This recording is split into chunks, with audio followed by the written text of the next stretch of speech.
Hello and welcome back to 9 Years in China and Beyond. Hope you've been doing okay. If you're new to the channel, subscribe, or I'll come hunt you down in the dark and put big worms in your bed. Today, guys, I thought I'd talk about some current news. The big thing going on right now over in China is they are mad as hell at Japan. What's new? This Fukushima nuclear wastewater thing is making China go crazy.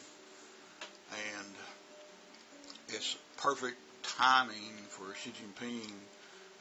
Takes a little weight off of his shoulders because of all this economic problems that's going on right now in China. And it's bad. You know, that's another video to talk about. But between the flooding, which is continuing, I just heard about more stuff was going on in Hubei province again, and they're already decimated. But this Fukushima deal, you know, I feel bad about it even happening, but every place that has nuclear power plants, they have to deal with this. Every place, all right? And a few days ago, when they started releasing all this wastewater, you know, and it's a controlled release. I mean, we know that it's supposed to be safe. It's been tested. It's way below the standards set by these nuclear regulatory people. But my students started sending me these little videos and little snippets of video out of China that normally they probably wouldn't do. And so I knew it was propaganda.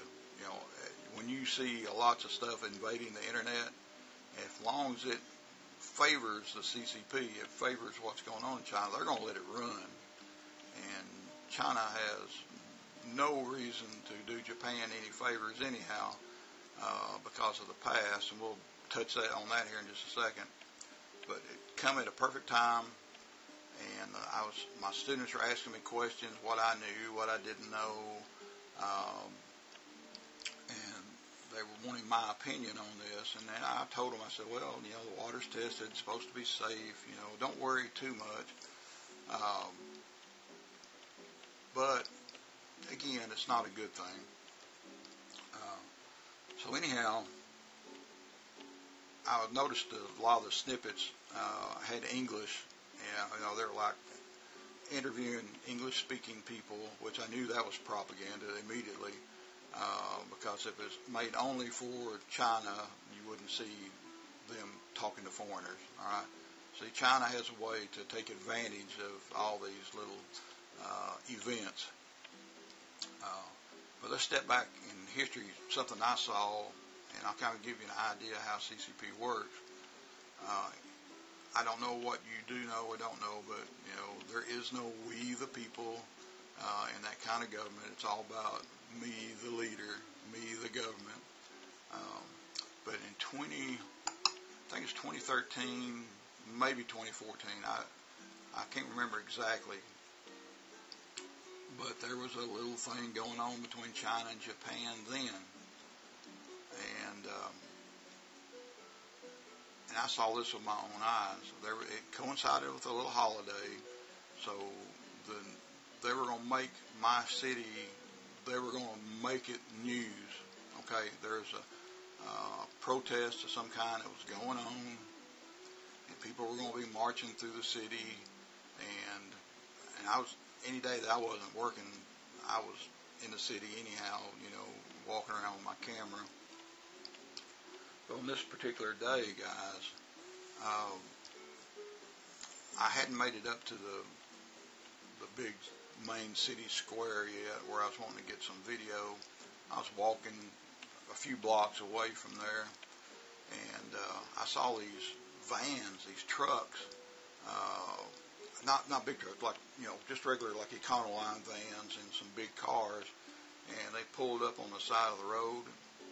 You know, remember, there's a lot of people already going through, and they started passing out little Chinese flags to wear, or to, you know, to wave around. And I said, oh man, this is going to become a mess. if they lit it, if they run with it. And the people were running over and grabbing the little flags, and I could hear them. I could hear them cursing a little bit about Japan. My Chinese is good enough that I could make out a little bit of what was being said. I'm watching this with my own eyes. Okay, they are staging a protest. They are staging the news behind the scenes. And a little bit later, I got to get up where I could get some video, and I cannot find that video clip. I know I got it somewhere on a USB, but I got them walking by, and by the time I got up there, a lot of the flags wavers had already gone by, but it was a huge crowd, and they were going right through the middle of the business district in town.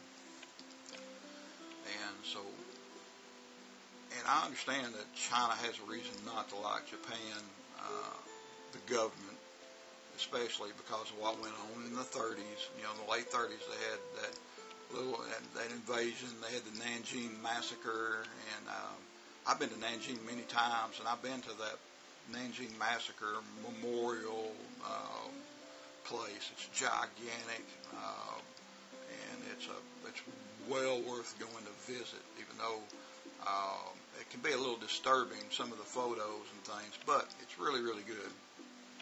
It's worth a visit if you ever go to China. But now, you know, they have all this history between them, and like I said, China looks for the perfect opportunities to poke a finger at Japan whenever they can. So we boom back up here. Let's go move back up to today a little bit. Like I said, my students are asking me about this, and I said, well, I'll do a little investigating, and I haven't told them what they want to hear, because I knew every nuclear power plant there was has to deal with these problems. You know, you got to have cooling water, you got to have wastewater, it's got to have a place to go.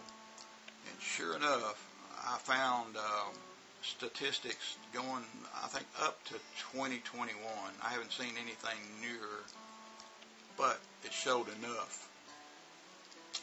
And, you know, Japan is letting out this small amount of wastewater that's well below the standards that have been accepted. Then on this other hand over here, Russia was the biggest culprit in this thing I was looking at. Russia doesn't really care what it pumps into the ocean. It doesn't look like. But all 13 of China's big nuclear sites are letting out 4 or 5 times, easily 4 or 5 times more volatile, toxic wastewater than Fukushima is. And they let out a lot more of it. So again, China doesn't want their citizens to know about this. They just want people to focus on Japan. They want them to hate Japan, when over here, their own nuclear plants are probably killing, if they're killing fish, if they're contaminating, food, China is way more responsible about it than Japan is. China's pumping it out, guys. But the problems involve everybody, and that's where this comes, India, South Korea, America, we all have to let this water out. Now, we have a standard to go by, and I'm sure, without a doubt, that America is following these standards. I don't know about the rest of the world, but I know we're pretty conscious about such things here. But over there, guys, they're hating Japan, and it's really volatile right now because the Chinese people, they have a strong sense of nationalism, and they should. You should love your country, but it's a communist country, and you can't believe everything you're told, period, is what it is. Then these supermarkets are being rushed. Everybody's trying to buy all the salt that they can, which is hilarious because don't they know 90% of the salt comes out of the ground? That doesn't come out of the ocean. And what they do get from the ocean is expensive. Chinese people don't like to spend money they don't have to. Nobody does. So you got this. Then they're trying to basically halt the consumption of fresh Japanese seafood. You know, what do? You know, China has many hundreds of Japanese restaurants, but a lot of them are, their product is caught closer to China than it is to Japan. Well, my thought right now, from the facts and figures that I saw yesterday looking at this, maybe that Japanese food might be a little bit safer. I don't know. So yeah, there's a lot going on over there. And right now, it's just a good distraction for Xi Jinping to get the people's mind off the economic problems and the flooding and stuff. But anyhow, thought I'd feed a little bit of this to you. It's current. It's in the news. It's trending. Take some time to read about it. It's interesting at the very least. So, but you have a great day and be careful what you eat. Take care, guys. We'll see you later. So, bye-bye.